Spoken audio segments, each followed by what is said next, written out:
Call to order the Planning Commission meeting for Thursday, August 20th, 2020. Please stand and join us in the Pledge of Allegiance. I pledge allegiance to the flag of the United States of America and to the republic for which it stands, one nation, under God, indivisible, with liberty and justice for all. Mr. Cornelius, will you please call the roll? Yes, Mr. Chair. Commissioner Casey? Here. Commissioner Geisler? Here. Commissioner Heikkila? Here. Commissioner Knobloch? Here. Commissioner Schmolke? Here. Chair Schwartz? Here. And Commissioner Bradley. I don't know if he's joining us remotely, so we'll note him as absent. So we do have a quorum, Mr. Chair. Thank you. Our first order of business this evening is to adopt our agenda. Mr. Chair, I move adoption.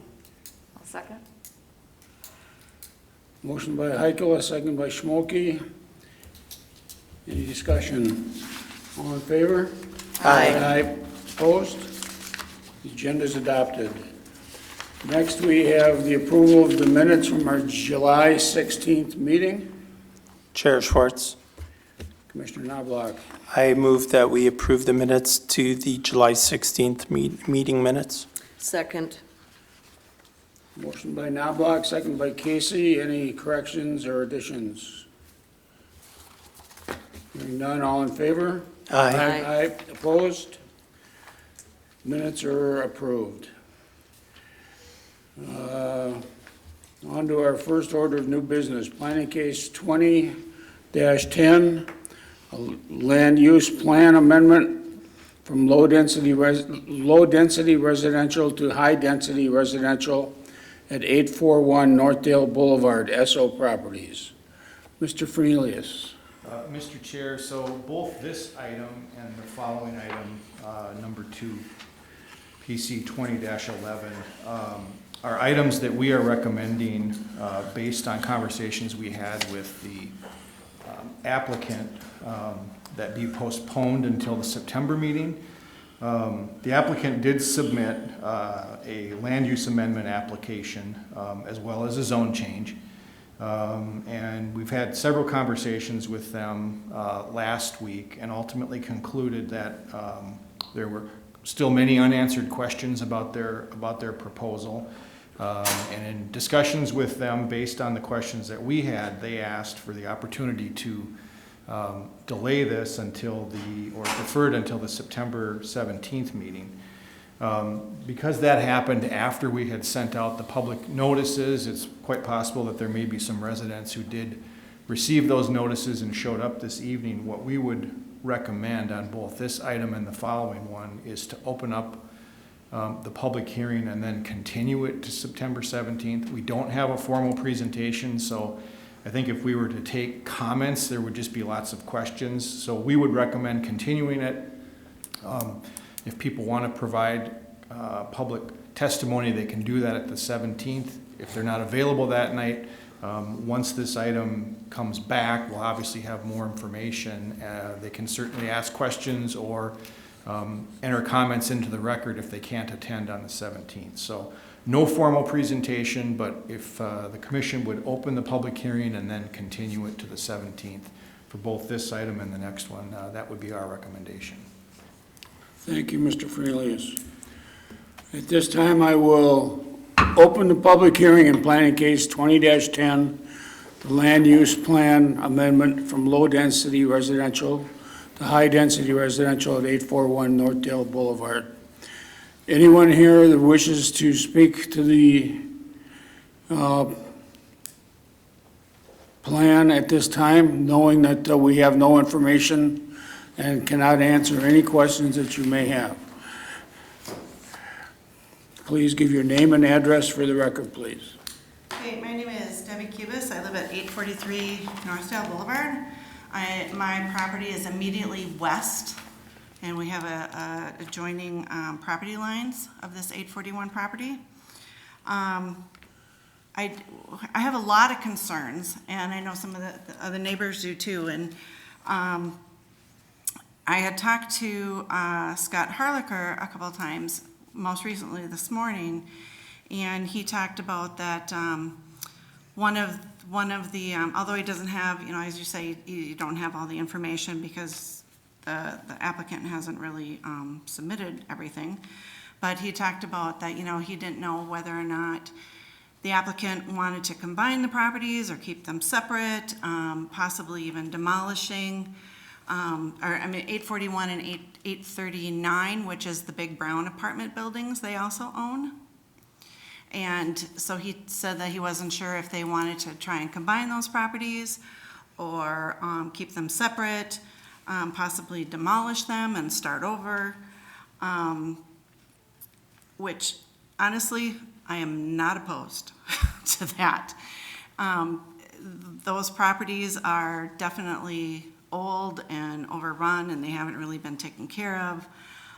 What some of the concerns are, though, is as far as 841, whether, what would go in there, how would we maintain privacy and setbacks, what exactly would be built, how many units, and as far as like the setbacks and spacing around whatever is there, would it go all the way out to the street, or would it be more in line with the properties that are along there?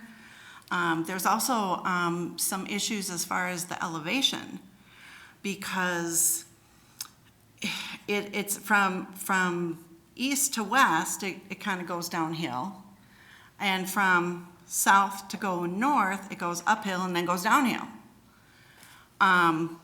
If they were to demolish 841 and try to level it out, half of my yard is gonna fall over.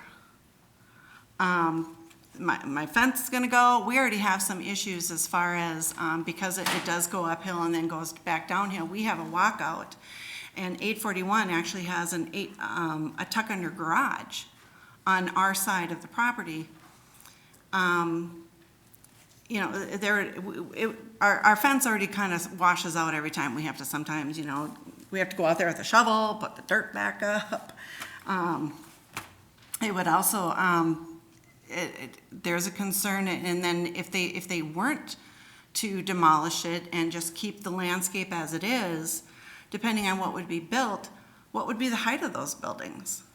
Because they're already higher than me, and then my neighbor is lower than me. It's funny because a lot of people say, oh, you live, relatively close to the Mississippi River whenever there's flooding and stuff. And, do you get flooded? Well, if I get flooded, my neighbor's underwater because our level ground is at the top of their house. This is not the first time that this particular property has come before the Planning Commission as far as trying to change things up. The problem has been, their plans have been terrible. They don't consider the neighborhood. They aren't trying to do what's best. They aren't really trying to improve it. What has happened in the past is they're trying to come in and make a quick buck. They buy the property, they try to turn around, and they've already got it planned to sell before they even come here, which is really a problem. I do have, like I say, this has come before the Planning Commission before. I did on Tuesday night. I went and took some pictures of both 841, which is the house, and 839, which is the apartment buildings, because the apartments now own the house. Granted, the house was just purchased in May, but the apartments they have owned for over 4 years. And I'll pass these. This is for the apartments. This one for everybody. And then this one is for the house. First of all, ma'am, we can't talk anything about the apartment building, because that's not part of this plan. Well, So the the apartment reason- building is totally irrelevant to what we have to discuss. And then secondly, we normally limit speaking to 5 minutes, and you're getting awfully close to that now, so please try to wrap up what you Okay, have to say. well, I guess my point is because it's the same owner, and things have not necessarily been maintained. For example, today, like I said, I took these pictures on Tuesday, and at 8:41, they're only half mowing the grass. The backyard is only half mowed. Today, they came and they mowed again, and again, they still didn't, they only half mowed the grass. I guess I'm also wondering, because if they're talking about, possibly combining those properties, are they looking at also purchasing other properties, the Little White Apartment, which is 837, or part of the Woods, which is part of the church property? I know you guys, I heard you talking a little bit about the pedestrian path that is right on the border there of 841 and the driveway for the apartments. And honestly, that actually came to be because of a previous situation where an owner tried to split the lots here. And we have been at this particular address for over 30 years. And we knew that pedestrian path was there, but it was not being maintained. It essentially crumbled until it was non-existent and pretty much forgotten. And part of the thing that happened with 841 is in talking about the fact that that particular property has no driveway. It was totally missed years and years ago when, to be in compliance, you had to have a driveway. They totally missed it just because of the layout. But now, they put in the pedestrian path. I don't know that it's necessarily used. But it was a deterrent to the people trying to split the lot and essentially make it a flagpole. But now, for 841, what happened is they somehow or other got permission to drive over that pedestrian path. But every single person who has lived there has taken it to the extreme, and it's like, okay, we drive in the backyard, we drive in the front yard, we make a U-turn, we drive in the side yard, they drive it wherever they want. There's no driveway. I'm not opposed to it being developed, but it has to be done the right way.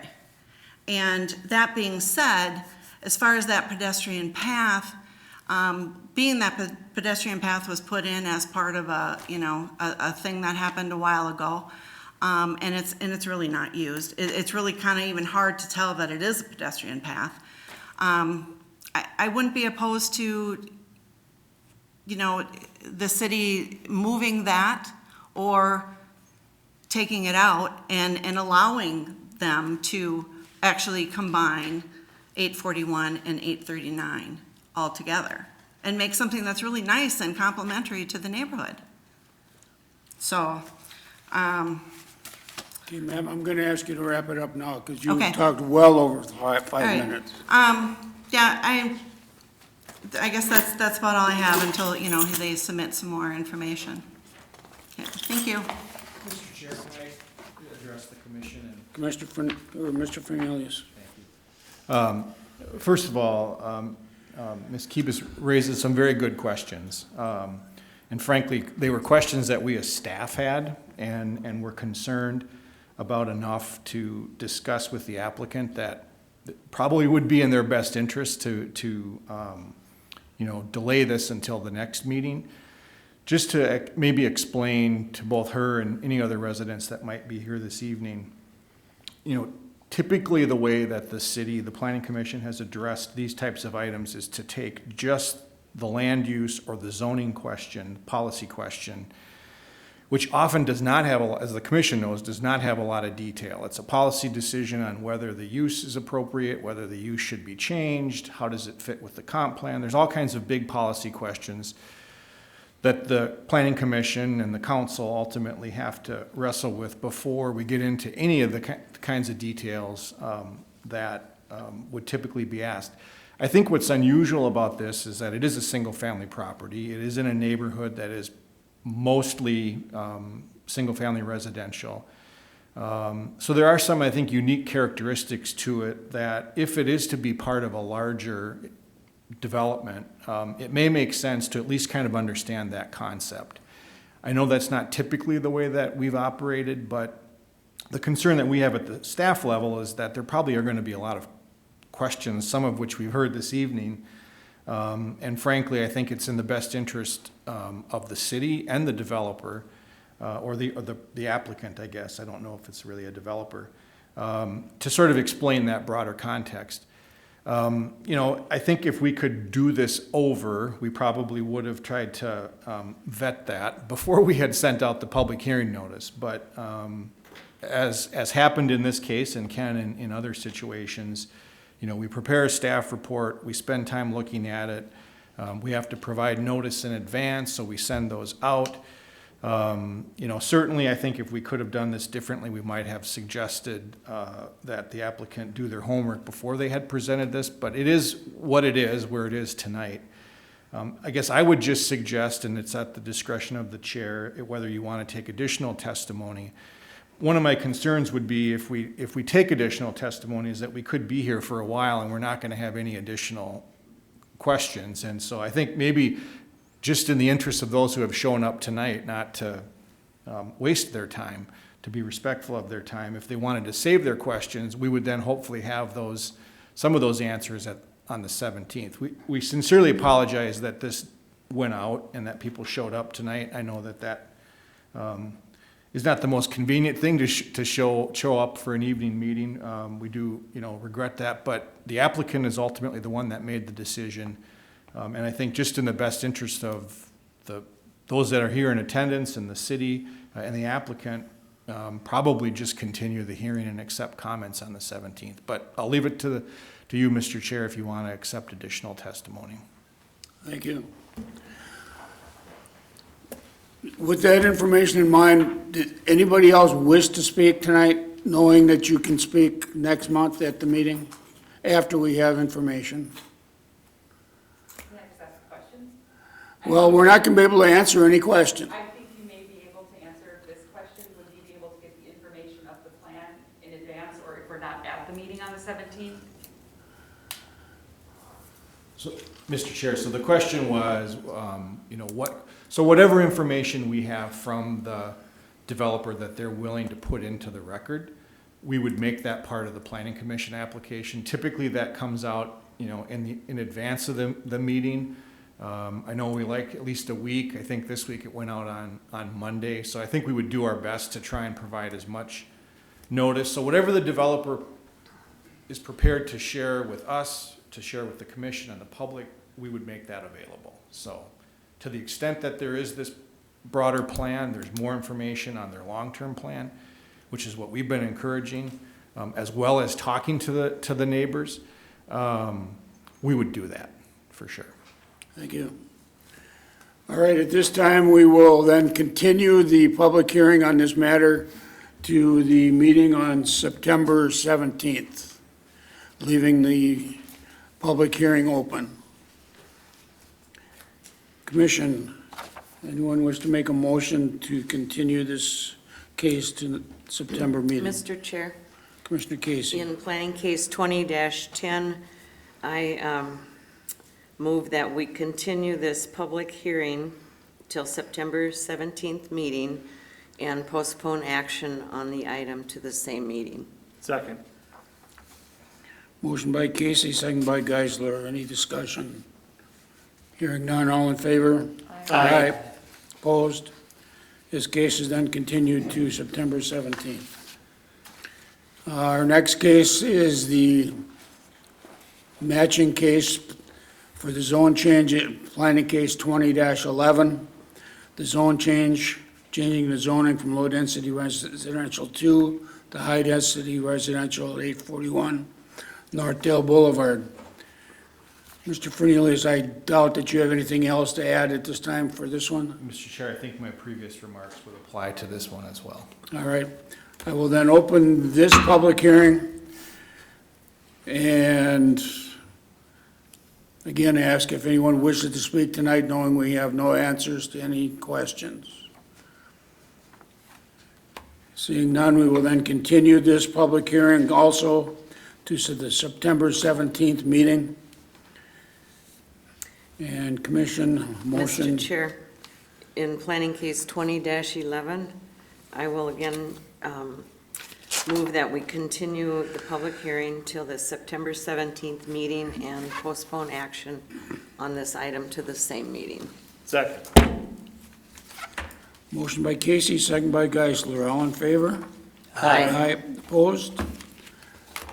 Meeting is then, this case is then also continued to our September 17th meeting. Thank you. Our third case for the evening is planning case 20-13, site plan for a 600 square foot coffee shop at 10122 Egret Boulevard. Reprise design, Mr. Cornelius. So I have a customary PowerPoint presentation tonight, as I explained to the commission in an email earlier today, filling in for Scott Harlicker, our city planner, who normally would be here this evening. So I don't have as much background information. Admittedly, I tried to get up to speed as quickly as I could in the last few days. So certainly just want to acknowledge that up front and appreciate your patience as we work through this and then work through any questions that you may have this evening. So as you mentioned, Mr. Chair, this is an application by Reprise Design on behalf of Caribou Coffee. They're seeking a site plan approval, dimensional design and use flexibilities for a 600 square foot coffee shop, otherwise known as a Caribou Coffee Cabin, which is a newer retail concept. And I don't know if the applicant is on the line, has joined the call remotely, but if we get to the point where they're available to provide additional information, they can certainly do that. This particular site is located at the I guess you'd call it the southwest corner of Egret and Coon Rapids Boulevard. There is also a corresponding plat that the preliminary plat that the Planning Commission will consider following this item. So the actions tonight will be this presentation that I'm going to provide, an opportunity for the Planning Commission to ask questions. We do need to conduct a public hearing. And because this particular parcel is in the River Rapids Overlay District, we have a couple of things that the Planning Commission is going to consider, and then at least one item that the council will consider. So the commission is really considering the site plan and the dimensional and design flexibilities. You will then also need to make a separate recommendation to the city council on the use flexibility. So a lot of moving parts, and I'll kind of walk through those as we go through this proposal tonight and discuss those applications in a moment. So the site is currently vacant. It is owned. This is just kind of additional information for your benefit, owned by the city's HRA. There is a unrelated purchase agreement that the parties have entered into, the HRA and Caribou Coffee, for the sale of the land. As I mentioned, the parcel actually it's zoned office. That's the underlying zoning, and it is in our River Rapids Overlay District. So when we evaluate a proposal, River Rapids Overlay District for the most part is everything along Coon Rapids Boulevard all the way over to the river. We have to apply both the standard site plan considerations as well as the River Rapids Overlay District. So we have kind of that heightened level of scrutiny when we're looking at a proposal like this one. All right, so the next screen that we have here is the site plan, and I'll talk a little bit about kind of the main features of the site plan. One of the things that's important to point out that the commission and or the public that may have looked at this may be asking questions about that's not, I don't think, well known. There's a rather significant power line easement. I just wanted to mention this, that really runs through roughly a third of the site. So in addition to kind of its odd configuration, we have an overhead power line easement that creates some challenges for the development of this site, and we'll talk a little bit about how that is addressed through the various flexibilities that are being sought by the applicant. So main access into the site is off of, this is Egret Boulevard, Coon Rapids Boulevard. Main access into the site will be off of the service road along Coon Rapids Boulevard. Traffic flow into the site is anticipated to be primarily one-way, so vehicles will enter off of the service road. They'll then transition to kind of the left-hand side where they'll be stacking into stacking area to then, I guess, for service into the Caribou Coffee. I had a little bit of a lost thought there for a second. Where people will then order their coffee off of a menu board. This is primarily a drive-through oriented retail concept, although there is some a walk-up component to it, which I'll talk about in a moment. So traffic will flow in one way. If people are going through the drive-through, they'll then go to the menu board, place their order, and then they'll approach the main building, which is located here, with a drive-through window, and then exit the site. The building itself is 600 square feet. In this particular district, 2,000 square feet is the minimum standard. So in order to consider this, we'll have to look at design flexibility. I'll talk a little bit about that in a moment. The drive-through component is another feature of this that is going to require use flexibility. Within the River Rapids Overlay District, we do not allow drive-throughs, so this is a bit of an unusual request. So in order to consider it, we need to consider use flexibility, which is allowed under, would be allowed under our code, assuming we, agree with the arguments that are being made by the applicant. Another issue that I wanted to identify with the site plan is the building setback. So this is the building, and we'll talk a little bit about that in a moment. That is set back 20 feet from Coon Rapids Boulevard from the right-of-way or property line.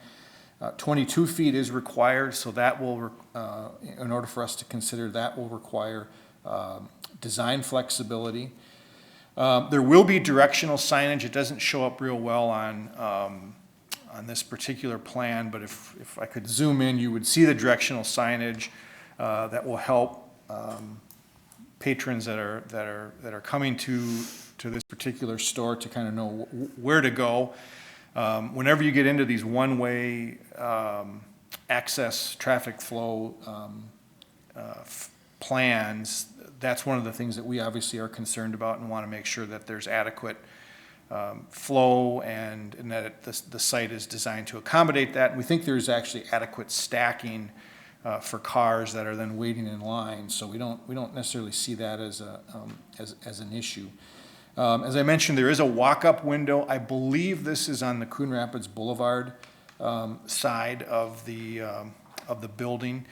One of the things that we'll talk about in a moment is there will be no interior space for customers. So unlike a typical coffee shop that has this, the service area, the food prep area, beverage prep area, there's often, interior space, tables for people to have, to sit and dine or enjoy their coffee in this case.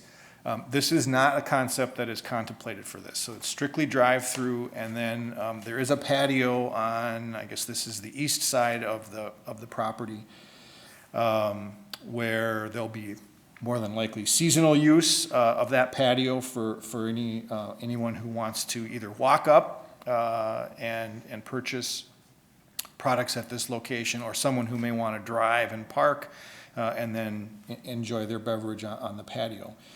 The drive aisle turning loop, there is also an issue there with setbacks. Again, this is a very unusual site.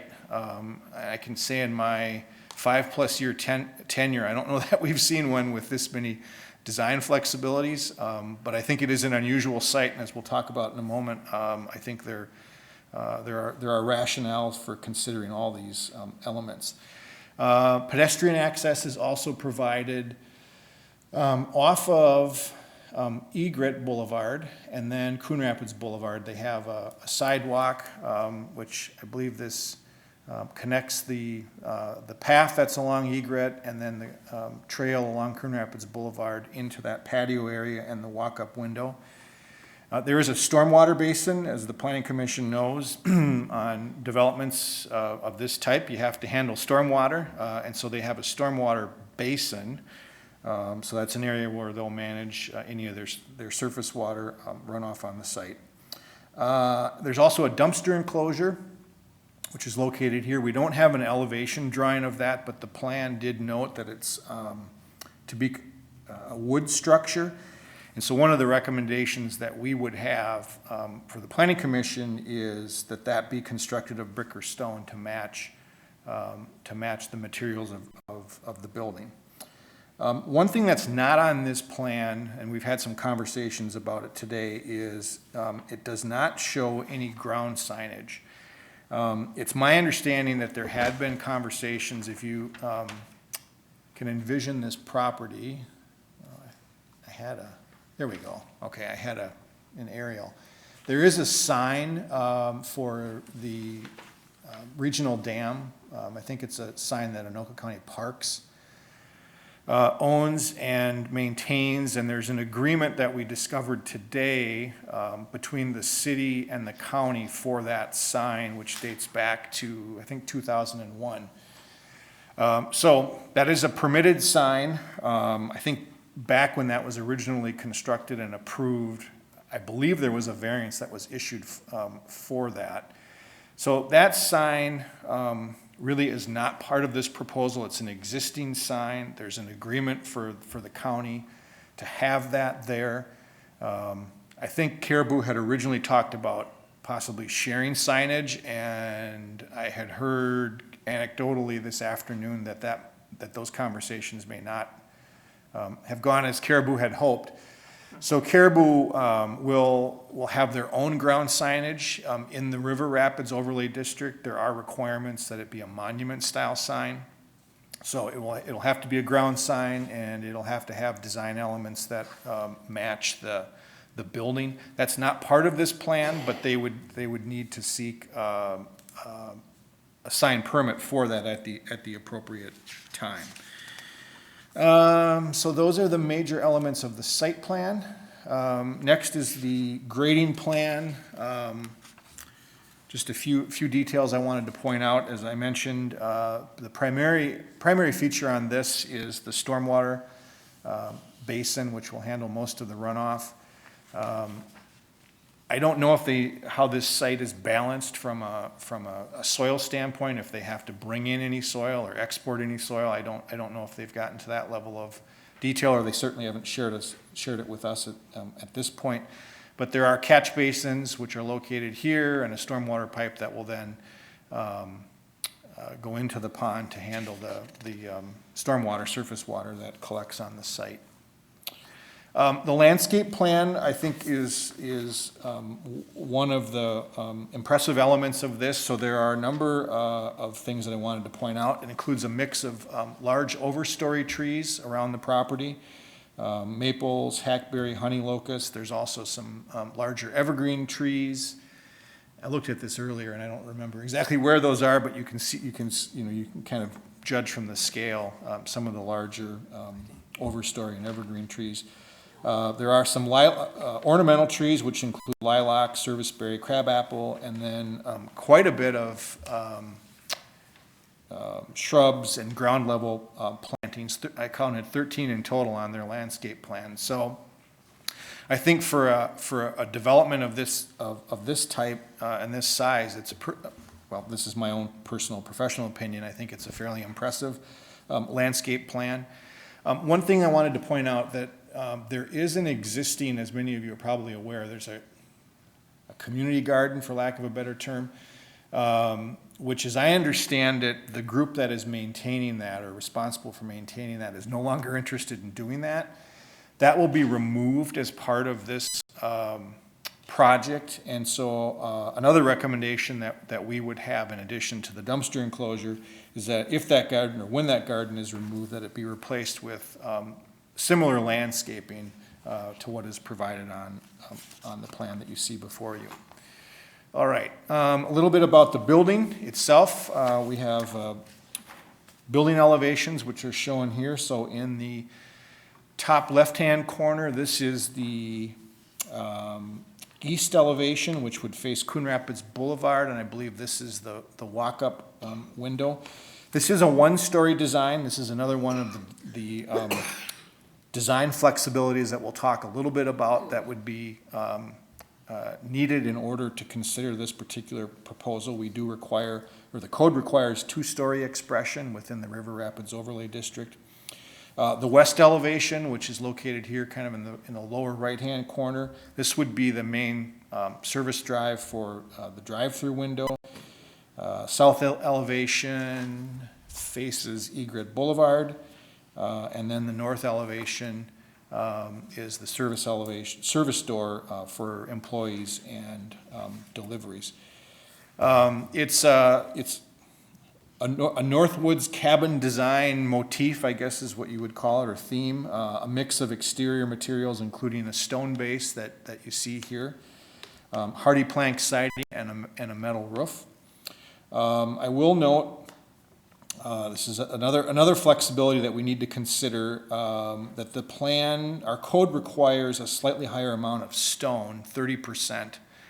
And what they're showing is 27% when we do the calculation on these longer elevations, and I guess what is considered 18% on the gable end elevations. And then secondly, we have a higher percentage of glass, 60% glass would be required in our overlay district, 26% is proposed. So in order to consider this, we need to consider design flexibility. So last thing I wanted to show you before I'll run through the kind of a summary of the various flexibilities is the floor plan, just to provide you with a sense. This is essentially the business side of the operation. There is nothing that the public can access within this floor plan. There will be a restroom. But that'll be for employees only. So for the most part, it's food and beverage storage, preparation areas, and then the two service windows for the drive-through and the walk-up. I wanted to summarize for the commission and anyone who may be watching, because there's a lot of moving parts to this, a lot of different pieces, and so I thought it would be helpful to just kind of briefly summarize. I won't go through all the details that's in the staff report. What the flexibilities are, kind of in the hierarchy of issues that the Planning Commission should consider tonight. So the first is use flexibility. As I mentioned earlier, drive-throughs are not allowed in the River Rapids Overlay District. Among the things that we can consider on use flexibility for this particular proposal, it is a challenging site. I talked about the utility easement. It is a relatively small parcel. It's about an acre in size. It is an odd shape. It can really only accommodate a small building.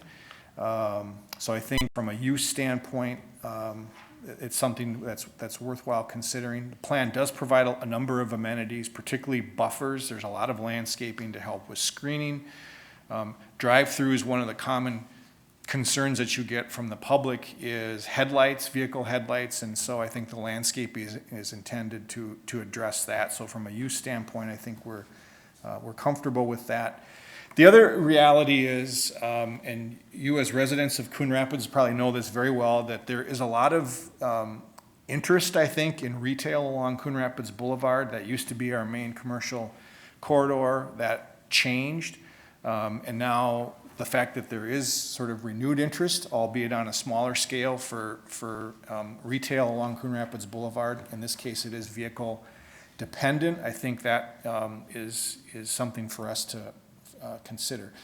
This is use flexibility is the only one of the items tonight that is a recommendation from the Planning Commission. The City Council will ultimately make that determination.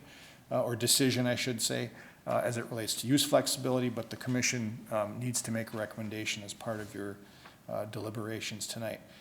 The other issues relate to design and dimensional flexibilities, which the commission is charged with making that decision on. So I'll talk a little bit, again, just as a recap, kind of what those are. So the design flexibilities, again, minimum building size, 2,000 square feet. This is a 600 square foot building, a little bit unusual. I don't recall in my entire professional career that I've ever seen anything this small. So this is certainly a first. But I think the site conditions really sort of limit how big of a building you can construct on a property like this. And I think it is a very, I think it's a good design. The issue of two-story expression, which the code requires, in this case it's a one-story design. The site constraints really limit the building, I think, to try and create the sense of a two-story building, probably creates some massing issues and maybe something that might be out of scale. So I think relative to the size of the site and some of the other constraints, a one-story design does seem to work, and I don't think it's inappropriate given its scale. A few of the other design flexibilities, the question of stone. So we have a 30% requirement. They don't quite meet that. They're close. They do have a good mix of materials. I think given, again, the scale and size of the building, I don't think our sensibilities are offended by what they're requesting. So I think they're meeting the spirit and intent of what we're trying to accomplish in the River Rapids Overlay District. Same thing with the glass. Code requires 60% glass along the Coon Rapids Boulevard facade. In this case, it's 26%, so it's about half.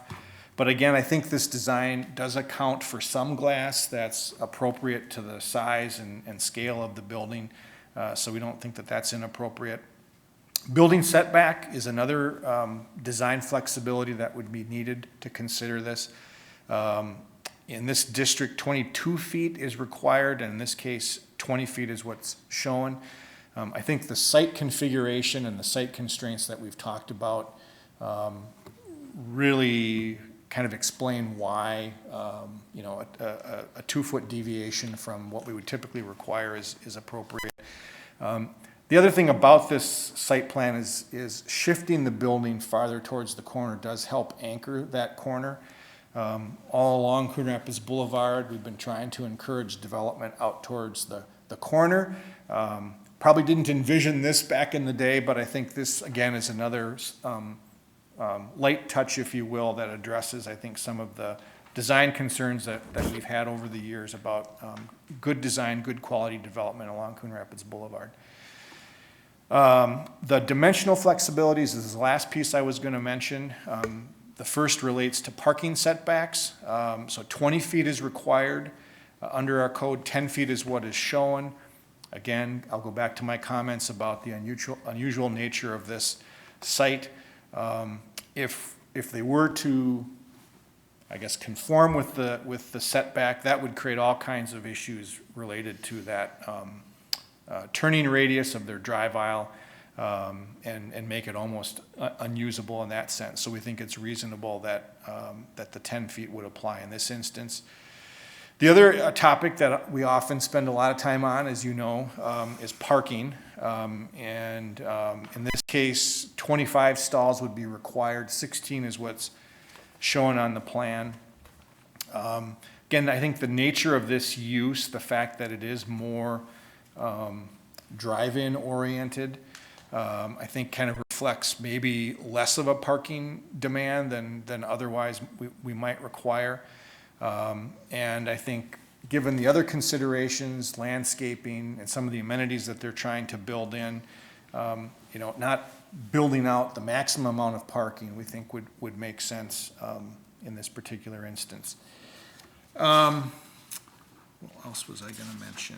I guess the last thing that I was going to state then, so our recommendation tonight for the site plan would be to approve it as presented. We've listed 8 different conditions in the staff report.